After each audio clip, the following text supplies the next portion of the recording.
Hasbi, tutup laptopnya. Cepat, Pak.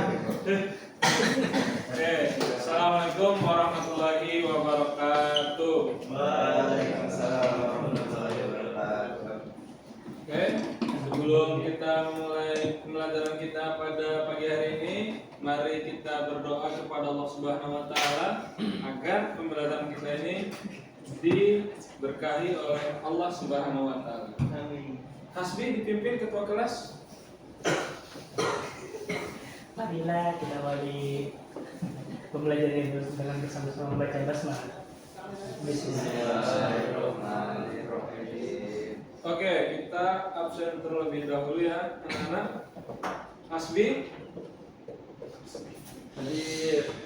Oke, Fahri. Hadir. Majid. Toyib. Hadir. Oke, semuanya hadir ya anak-anak. Sekarang pada pagi hari ini kita akan mempelajari tentang hadis tolong menolong. Kenapa kita mempelajari hadis tolong menolong? Karena adik-adik sekalian masih sering melihat teman-temannya kesusahan ketika dia tidak mempunyai pulpen, adik-adik tidak meminjaminya pulpen. Maka pada pertemuan kali ini kita akan membahas tentang hadis tolong menolong. Kenapa perlu kita mempelajari ini? Nanti adik-adik akan membaca dan mengamati peserta didik. Kemudian ini tujuan pembelajaran, jangan salah. Siapa? Ya, nanti tujuan pembelajarannya membaca dan mengamati peserta didik dan mampu membaca hadis. Kemudian mengidentifikasi dalam kehidupan sehari-hari, menyebutkan contoh sikap tolong menolong dan menunjukkan sikap saling peduli dan saling membantu. Nah, ini poin pentingnya. Ketika ada teman kita yang kesusahan, kita harus membantunya. Kemudian tolong menolong adalah sikap saling membantu dalam kebaikan dan takwa. Jadi tolong menolong ini merupakan ajaran dari agama Islam agar kita semua saling meringankan beban antara saudara sesama muslim. Oke, sekarang ini adalah hadis tolong menolong. Rostamaji mau baca nak? Mau nggak? Oke, dipersilakan.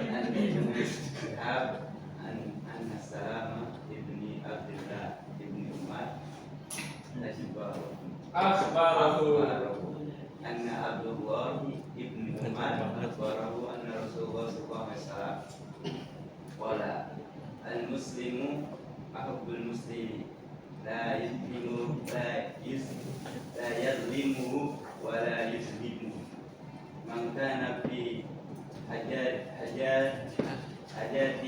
ahlihi kana Allahu azza wa jalla fi hajati wa man faraja an muslimi kurbatan faraja Allahu anhu biha kurbatan min kurubi yaumil qiyamati wa man satara musliman satarallahu azabat wa jala yaumal qiyamati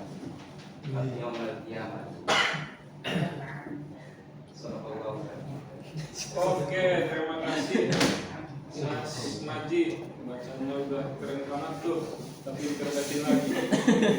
Oke, lanjut. Terjemahan hadis dibaca oleh Qoyim. Silakan. Dari Ibnu Syihab bahwa Salim bin Abdullah bin Umar mengabarkan kepadanya bahwa Abdullah bin Umar mengabarkan kepadanya bahwa bersabda, seorang muslim adalah Rasulullah SAW saudara bagi muslim yang lain. Dia tidak boleh menzaliminya dan tidak boleh membiarkannya dalam kesulitan. Barang siapa membantu kebutuhan saudaranya, maka Allah Azza wa Jalla akan memenuhi kebutuhannya. Barang siapa melapangkan dari seorang muslim sesuatu kesulitan, niscaya Allah akan melapangkan darinya kesulitan dari kiamat.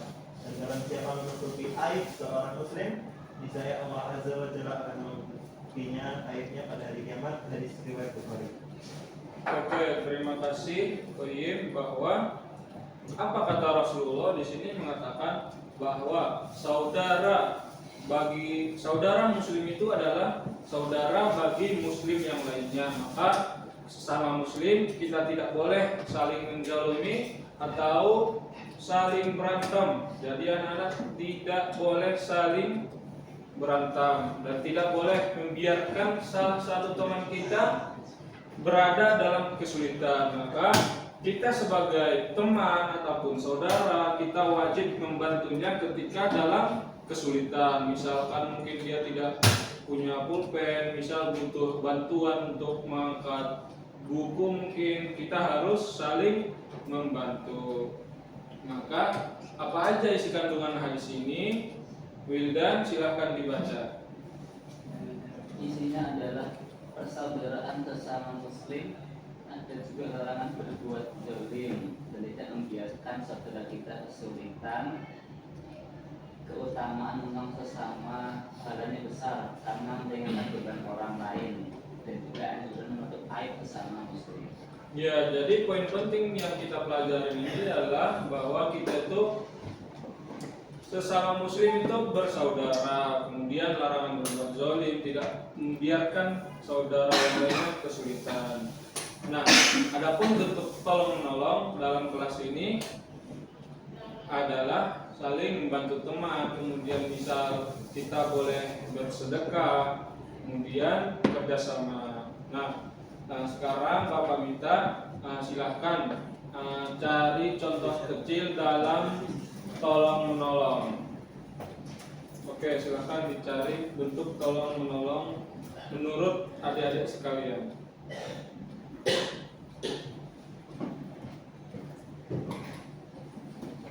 Qoyim, silahkan sebutkan satu. Ketika guru memberikan tugas, maka kita ada teman yang kesulitan dalam mengerjakan tugas, maka kita bisa menolongnya. Iya, betul sekali. Jadi sebenarnya masih banyak sekali bentuk tolong menolong di dalam kelas ini. Adapun manfaat yang kita dapat adalah tentunya yang pertama mendapat pahala dari Allah Subhanahu wa taala, kemudian mempererat persaudaraan karena ketika kita membantu teman itu, teman kita itu akan merasa simpati kepada kita dan akan mungkin merasa lebih dekat dengan kita karena kita telah membantunya, kemudian menciptakan lingkungan yang harmonis. Oke, terima kasih. Cinta Rasulullah dengan membaca, menghafal, dan mengamalkan hadis. Jadilah anak yang saleh dan rajin mengaji.